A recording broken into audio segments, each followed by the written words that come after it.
course, this, that, and the fifth, though, why somebody may have betrayed you. All right. I don't want y'all to take this personal, all right? It's three reasons why someone will betray you. I'm going to keep it a big. I don't know y'all situation, but I'm going to give y'all the rundown of this.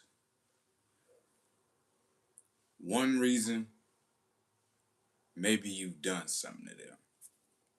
I don't know what it is, but that's one of the reasons why somebody will betray you. You've done something to them. Number two, why somebody will betray you out of necessity. That means it was something to gain from betraying you. Number three, the third reason why somebody may have betrayed you out of fear. Those are the three reasons why somebody will betray you. So, number one being either you've done something to them. Number two being out of necessity. Number three being out of fear. All right, let's break these down. Let's break these down and see if we could come to some type of understanding. All right. Now, the first one being either you've done something to them. I don't know what it could have been. You know, a situation being like, okay, say a spouse cheated on the other spouse, and then the other spouse decides to get some get back. You know, that's the scenario. That's just an example. Or you've stolen from them, so they stole from you. You put your hands on them, so they put their hands on you, or they got somebody to put hands on you. Like, some dudes be liking to put their hands on females and all that. I'm not with that, but teach his own. It's somebody for everybody, I guess. Anyway, the three reasons why somebody would betray. What's up, y'all? The three reasons why somebody would betray. One, I said, either you've done something to them. Number two being out of necessity. It had to be something to gain. Number three being out of fear. Now let's break this down. Okay. If you had cheated on your spouse and they went to get some get back, that's what I mean by the number one reason why somebody would betray you would be because you've done something to them. Now, if you haven't done nothing to them, these are the two reasons why somebody would betray you. Out of necessity, it was something to gain, whether that's friends, validation, position, you know, like somebody won your spot and all that. What's up, y'all? What's up? Shout out to you. Appreciate that, Jaden. Appreciate y'all.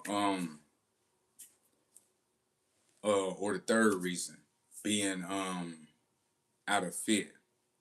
You know how people see somebody gang up on somebody and they like, well, it's better if I side with these people, even if they not telling the truth.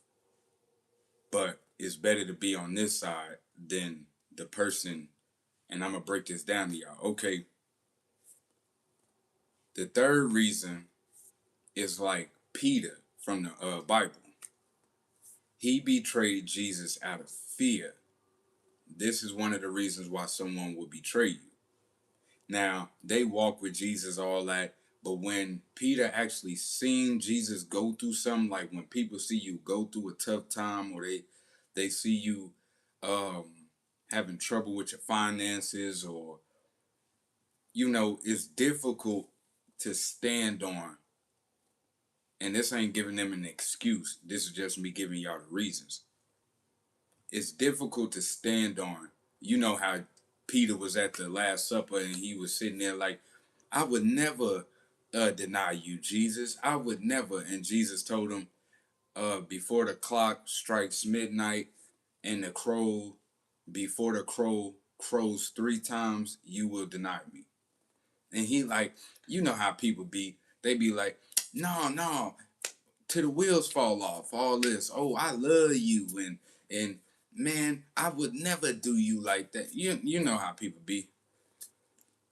But when it actually, you know, it start hitting the fan, that's when people start picking sides. That's when people, in case you fall on hard times or something like that, God forbid, or if you have fell on hard times and you seen people just disappear, that's that could be one of the reasons out of fear. Now, when Jesus, uh, whatever he spoke came to pass, Peter did what? Denied him 3 times. Why did he deny him? Because when he seen what Jesus was going through, even though he heard Jesus say he was going to go through this, he ended up denying knowing Jesus. That's how some people do, like, oh, I don't know you, because they trying to appease the people they around.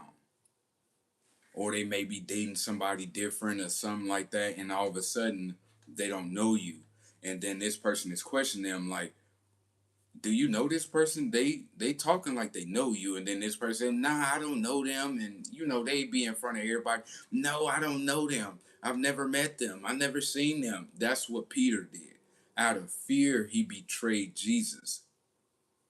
Because at that moment, it was better to be against Jesus than to be with Jesus. It's messed up, but it's the truth though.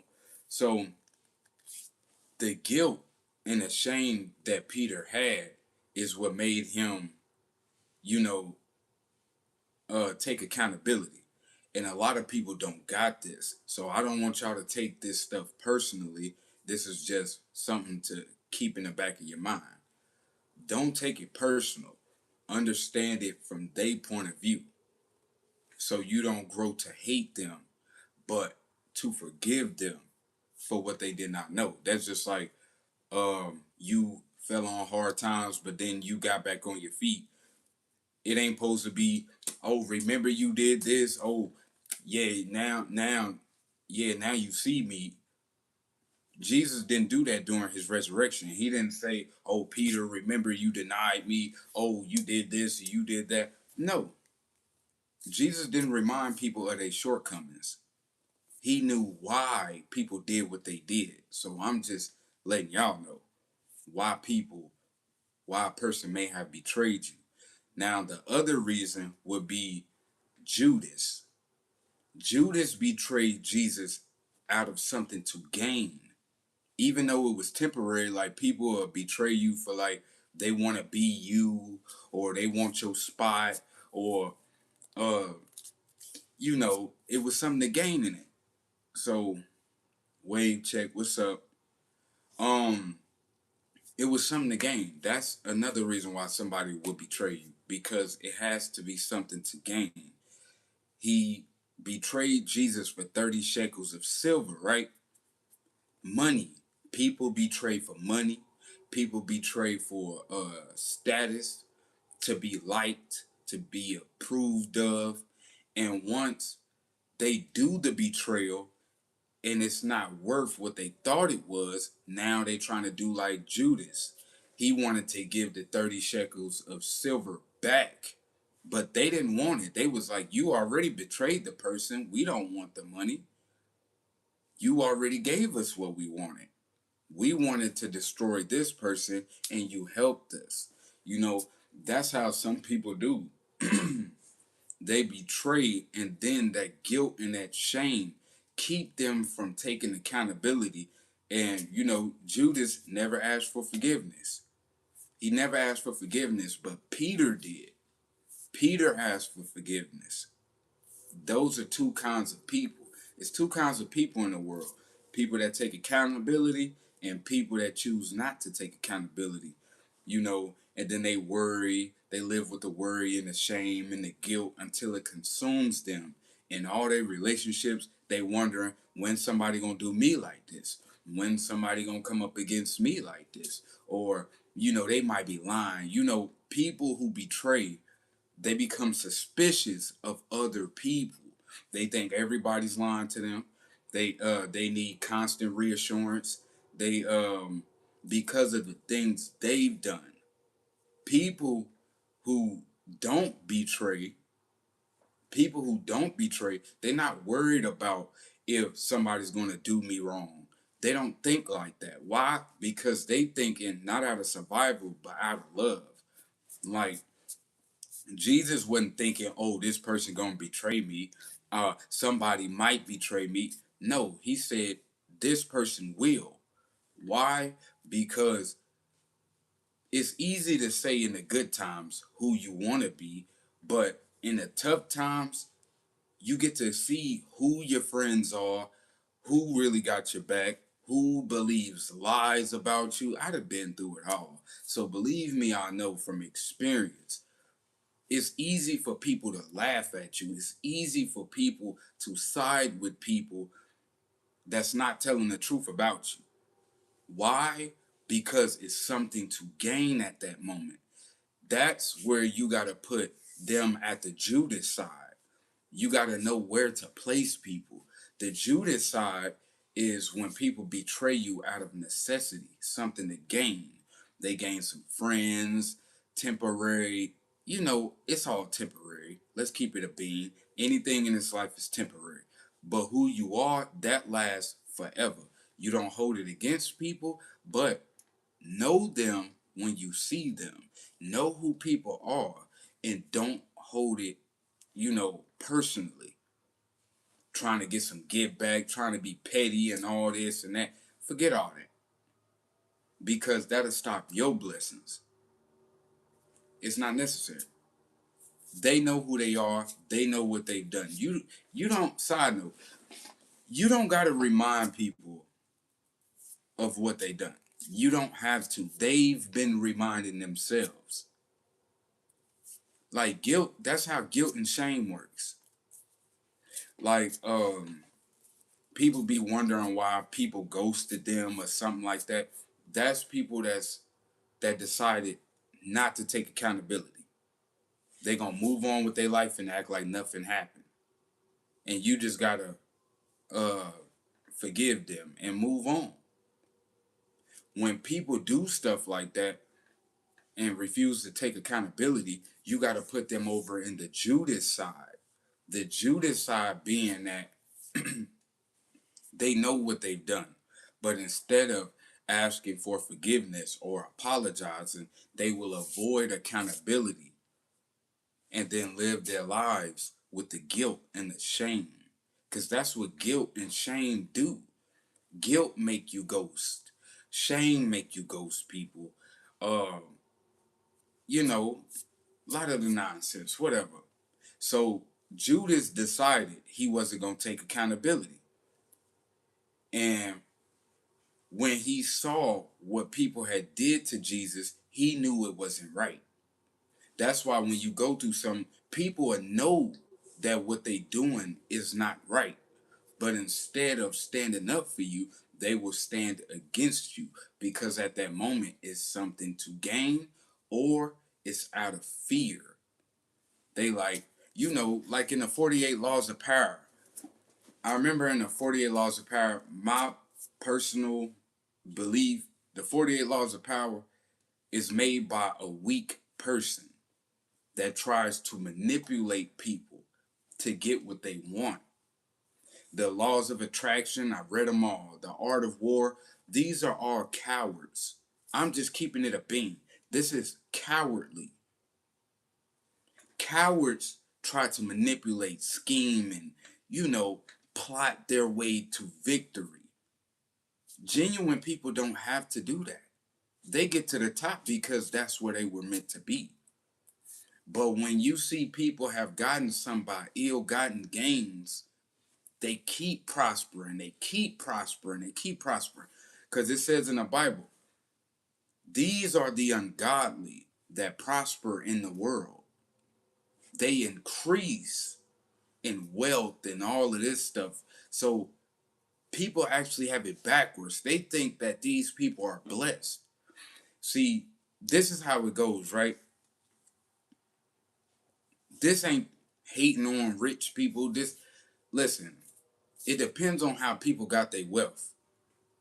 If they've gotten their wealth through manipulation, tearing other people down and stuff like that, this is wickedness. So that's why the wealth of the sinners never lasts. The wealth of the wicked never lasts. Why? Why they got all these problems? You know, you go through stuff, but it says, why suffer for something you didn't do? I'm like, no, it says, why suffer for something you did do? Instead, when you suffer, when you know you haven't done something and you going through it, then you know that it's for righteousness' sake that you are going through this. Because if you know you did something, you know why you suffering.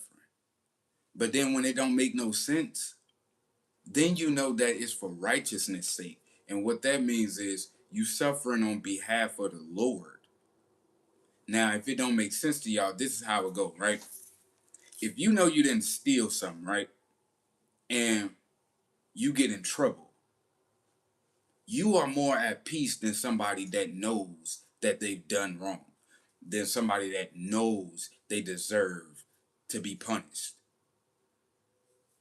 So with that being said, you know when you come out on the other side, you will be vindicated. You know that. But when people do crimes and stuff like that and they know they done wrong, that's what makes it doing hard time. That's what makes it difficult, because you know you haven't done what they are accusing you of. Which is why Jesus was cool with suffering, because he knows deep down what they are accusing him of. He's done nothing. He's done nothing to warrant this.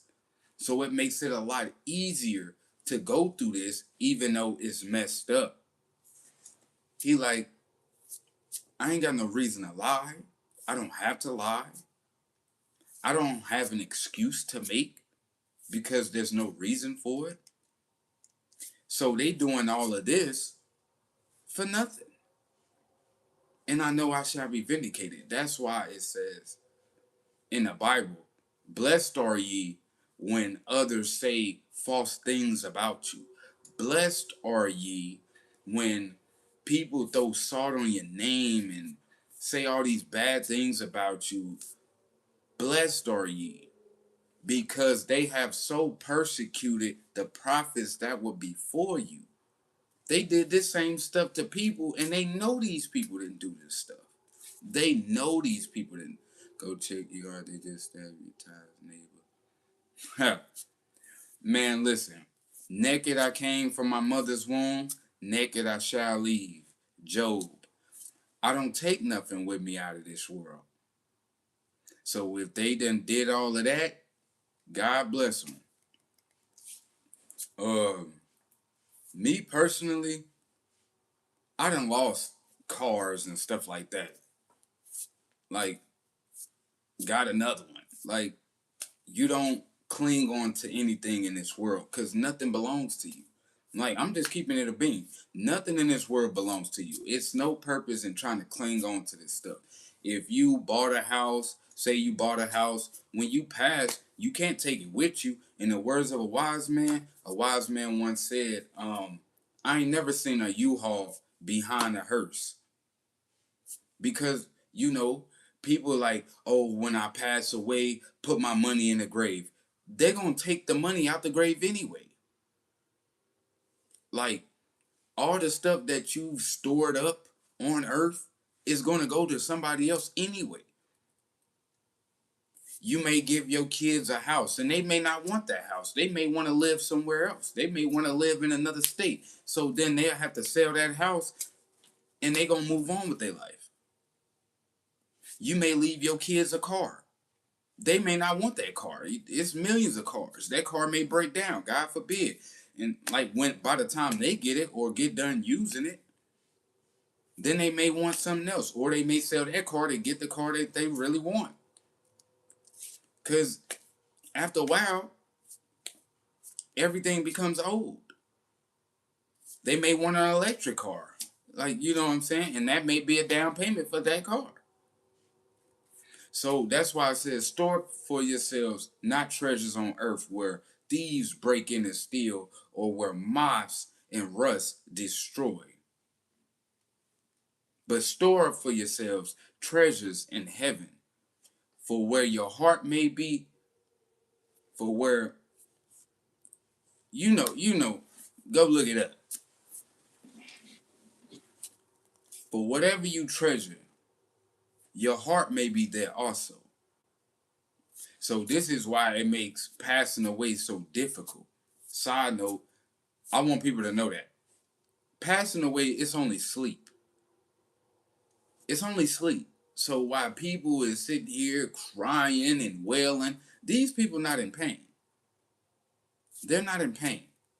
We all just are waiting to wonder where we going. That's it.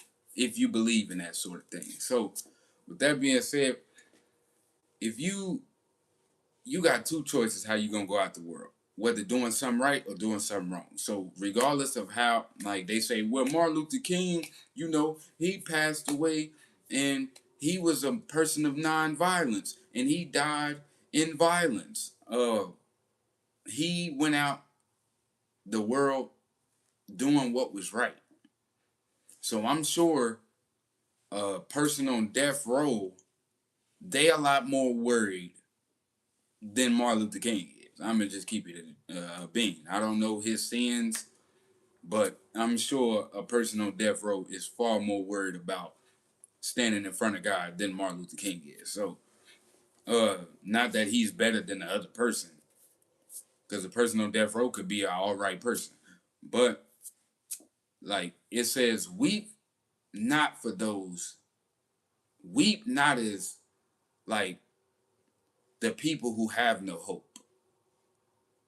The people who are weeping for people that was straight killers, they have no hope.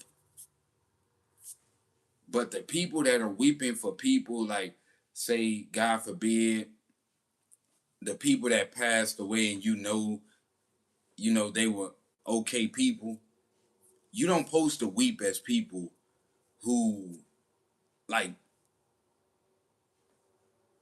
like it's over for them. They weeping for this person, and this person was a terrible person. Like, you're not supposed to weep as people who have no hope. They weeping over somebody because like they boo-hoo crying because they don't know what they believed in. When you know what somebody believed in and you know that this was an okay person, you're not weeping like other people.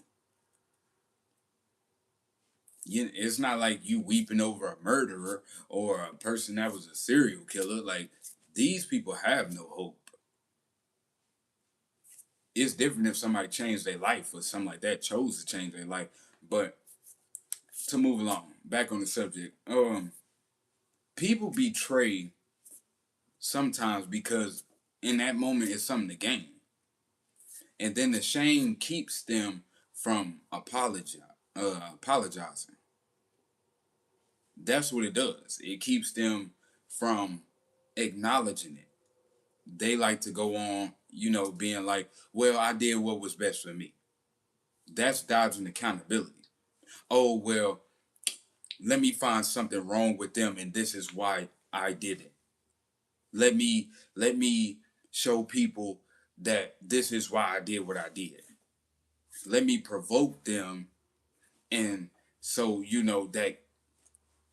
that makes an excuse for me why I did what I did. That's dodging accountability. Also, like people will poke a sleeping bear and get mad that it growled and be like, y'all look, see.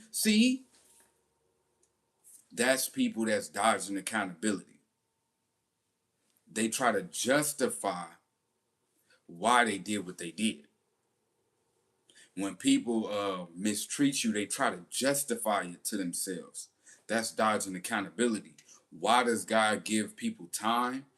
He gives people time to get themselves right so that they can't say when it's all over that you didn't have a chance. It's not that God is allowing wicked people to prosper or get away with something.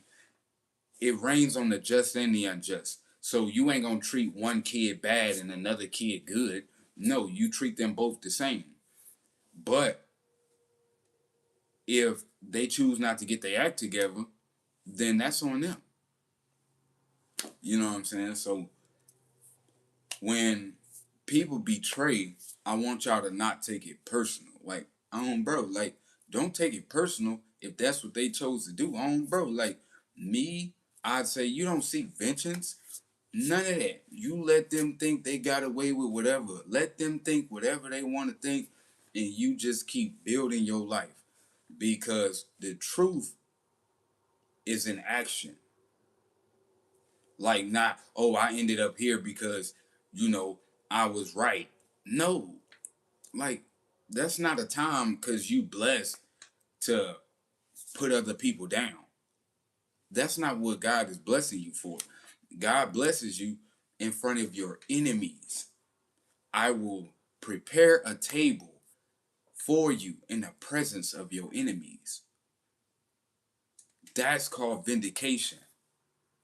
Just like when Joseph said, he told his brothers, ye thought evil against me, but God meant it unto good, uh, as it is this day, the saving of many lives. So he was basically telling them, I ain't got no get back for you. You betrayed me and tried to hurt me, but I have no hate towards you. You thought I was an evil person, but God showed you that I meant you no harm. And now he has prepared a table in front of you. Now you need my help, and I'm going to help you. That's righteousness. I could be like you were, but if you just like them, you know better than them. Like, so with that being said, man, Joseph could have been like, nah, I ain't gonna feed y'all because look how y'all did me. That ain't why God blesses you. God blesses you to be abundant, to not be like the people that hurt you. That's why God blesses you. God blesses you because he wants to see if you will be the bigger person. That don't mean allow people access to you. That don't mean when God blesses you, that doesn't mean to stick it to the man. Like, yeah, I told y'all I would be something. Yeah, all y'all doubted me. It ain't no time for that. God blesses you to see if you would become like the people that hurt you. To see if you would do what's right or you would do what's wrong. And people don't want to know that. People just want to hear what they want to hear, and that's fine. But that's the time where you get to see who you are. So, an example, okay, 50 Cent was used to people clowning him, right? Then when he got his chance, what did he do with it? He started kicking other people while they down and all this. God didn't bless you with what you have to uh step on other people.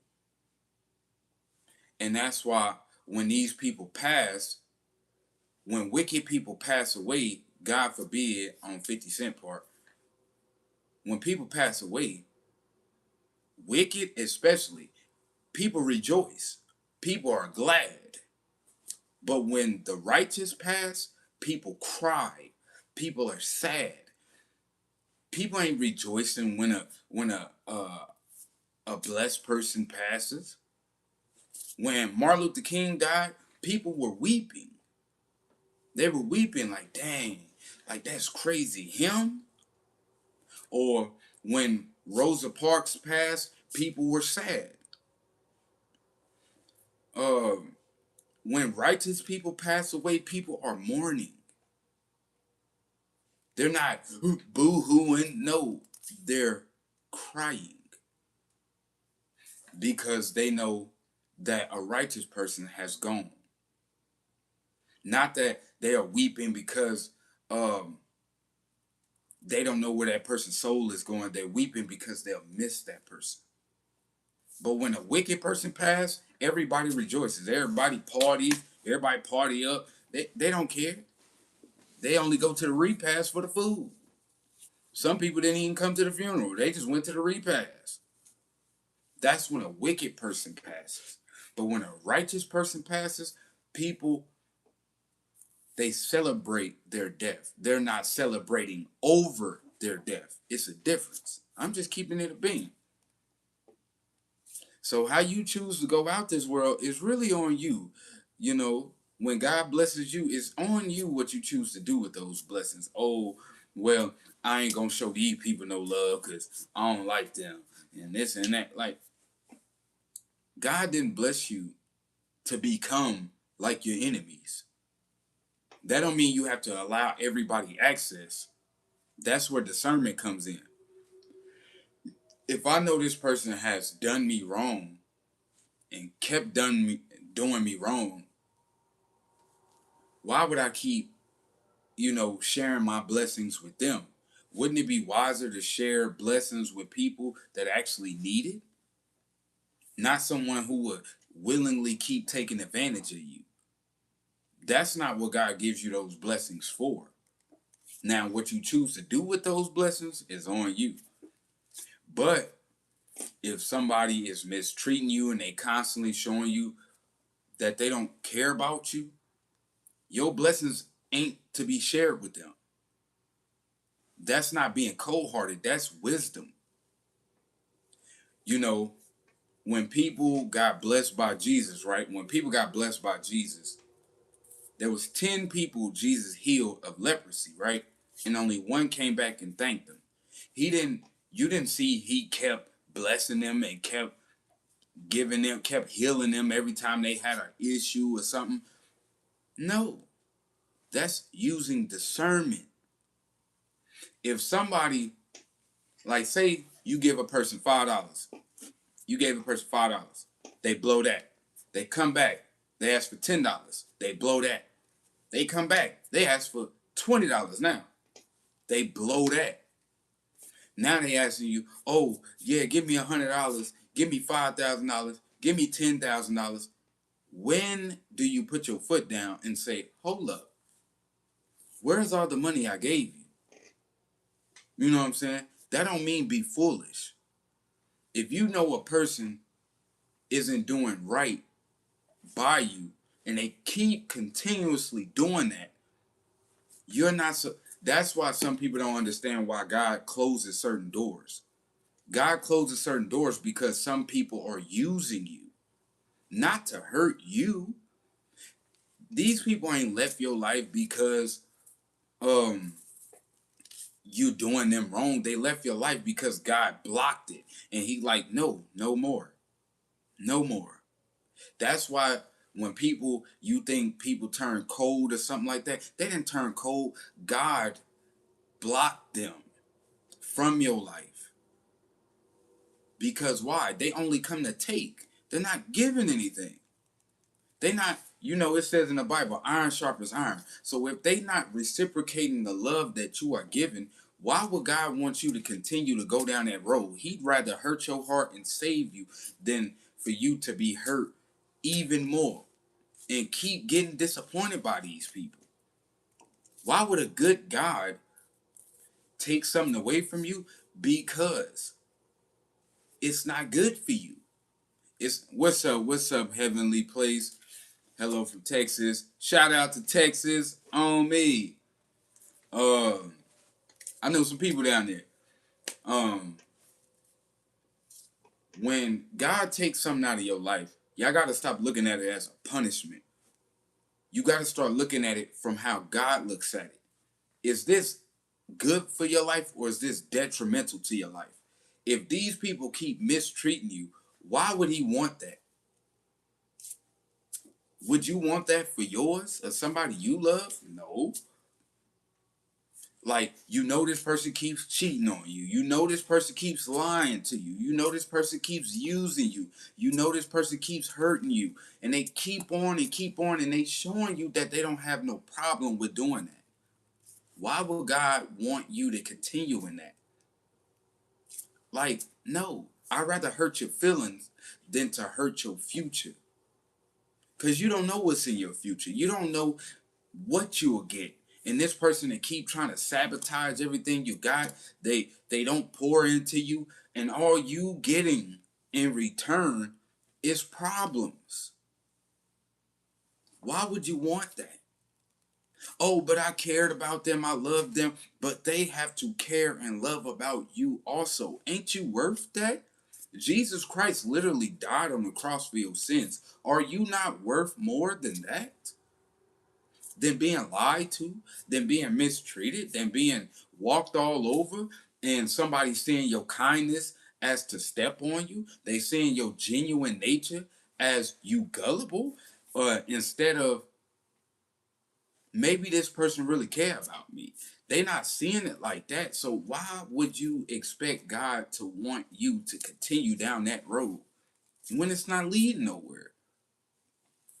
So that's why I say when people do what they do, you don't hold it against them. You just forgive them and understand that they not you.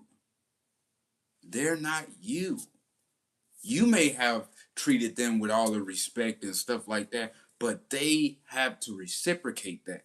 And if it's not being reciprocated, God's going to cut it off. If God loves you, He's not going to allow you to be dragged literally to hell. He's not going to allow it. He's going to harden their hearts and make sure that you you can't do nothing about it. Who can open a door that God has closed? Who can close a door that God has opened? What's for you won't cause you all these problems. You'll go through life, little stuff here and there, whatever. But these are all lessons. You know, you'll keep repeating the same scenario until you understand it. Like, nah, you giving your love to people, it ain't nothing wrong with showing love or giving love. But if they not reciprocating it, don't be mad when God chooses to cut that connection. This person don't value you. They don't care about you. You showing like, okay, say you, all right, I'm gonna keep it gangster. Say you calling the person, right? You calling that person. Every time it's you that's calling this person. Every time it's you that's texting this person. Every time it's you that's setting up the dates. It's you that's putting in the effort. It's you that is taking accountability. But they're doing none of this for you. It's not gonna work. So God would rather hurt your feelings than to hurt your future. Your future could be blissful. It could be blessed and more than your wildest dreams. But how can He bless you when you holding on to something that's not good for you? So God has to do what we can't do. Be glad at what God saved you from. Because when people betray you and stuff like that, they're only showing you why they can't continue with you. For they went out from among us to make manifest that they were not all of us. Surely, if they were of us, they would have continued with us. If it was meant to be, they would still be by your side. Somebody that's by your side ain't going to be trying to make things difficult for you. They're not going to be trying to add to your problems. They're going to want to be a part of the solution. They're not going to want to be just taking. They're going to give. Man, listen, man. Listen. I was dating this shorty and all that, and I noticed she would be kind to other people, but was never kind to me. She would do great things for other people, but none of it was for me. You know what I'm saying? And I had to put it in my mind, I'm not going to hold this against you. It's just maybe you're not for me. It's fine. Like, it's cool. Like, I'm cooling. I didn't. oh, you doing all of this for other people and you ain't. I ain't do none of that. I let it go. Why? Because I don't control other people. You can't control other people. You can't make people like you. You can't make people love you. Why would you want to even start off like that? I'm loyal to you, so you're supposed to be loyal to me. No. You give what you think is fair, and if they choose to reciprocate that, you leave that up to them. If they choose not to, God will send you somebody else that will. That's how that go. Oh, so you won't show them love? Okay, I'll get somebody else in here. It's nothing personal. It's like you get what you are, not what you want. Like we just gonna keep it a bean. So people might, oh, that's corny, you calling me all the time. Well, you don't like it, somebody else does. That's how it goes. God blesses life to give people what they put out. So I had to understand that it was nothing personal. It's just birds of a feather have to flock together. You know, peas ain't in a beans jar. Peas are in a peas jar. Beans are in a beans jar. You know what I'm saying? Marshmallows is in a marshmallow. You know, they surrounded with marshmallows. They in that bag together. You know, grapes are with grapes. Apples is with apples. Oranges is with oranges. People not like, yeah, let me get them apples with them oranges and them grapes. It don't work like that. Life don't work like that either. Apples got to be with apples. Oranges got to be with oranges. That's just how it is. Birds of a feather have to flock together. If you a loyal person, you being with a disloyal person would never work. It won't work. You could try, but I'm just letting you know it won't. A person that's dependable cannot be with a person that's not dependable. It doesn't work like that. It don't work like that. Why? Because your arguments would stem from what? Your beliefs. Oh, I text you, but you ain't text me back, and you don't never text me back. And, man, why you tripping and all this? It'll never work. Why? Because your arguments will stem from what y'all believe. That person may not see a problem with nothing they doing. You may, but they don't see a problem with it because y'all unequally yoked. And they may see later on that that is a problem, and they may, you know, God forbid, you know, because I wouldn't want nobody to suffer what I suffered. It's just they will come across somebody that's like them, and they will understand it from your point of view. But I mean, that's neither here nor there. So with that being said, man, don't hold it against people why they did you wrong or whatever, whatever. Just understand that it's nothing you could do about another person's choices. You just gotta wish them well because that's what you want for yourself. In the words of a wise man, um, I mean that's what you want for yourself. So why not wish them well? Like, okay, it didn't work out with us. I would have liked it to work out with us, but if it don't, like, bro, like, man, I don't never be tripping on my mother's kids. Like, I remember a chick used to stand me up a lot. Like, she used to stand me up a bunch of times, and I kept asking myself, like, why do you keep going back if you know that this is what they showing you? When somebody show you who they are, believe them the first time, and you won't be disappointed. Like, okay, this is just that person. More than one time, that's them. Get that through your brain. Somebody cheated on you once. Oh, I'm sorry. And they cheat on you again. Oh, I'm sorry again. Like, how many times somebody got to do you wrong until you get it in your head that this is who they are?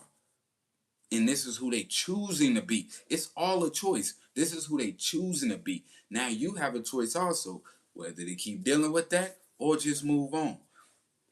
You know what I'm saying? It ain't nothing to be angry about. It's like this is who they choosing to be, and I got a choice to accept that or keep it pushing.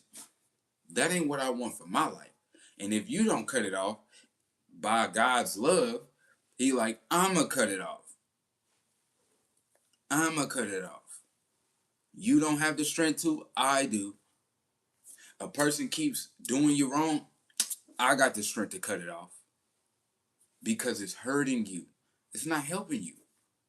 We like to take our time to remember the past and be like, it was better than what it actually was. No, it wasn't.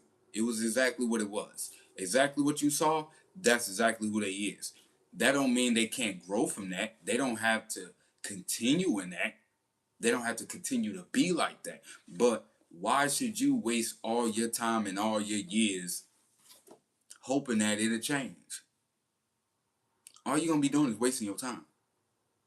One day, on my deathbed, one day, hopefully, like, no, it's not gonna happen. That's them. Now you have a choice whether to accept that or move on. So, with that being said, everything is a choice. Everything is a decision. When somebody do you wrong, take it not personally. People take ish personally, like, why would they do me like that? And you acting like you the one that did it. You acting like you the one that's doing the ornery ish. Like, nah, like, bro. You just be like, okay, that's what they chose to do. That was their choice, and I have one too. I'm gonna keep it pushing. Legend, subscribe. Buh!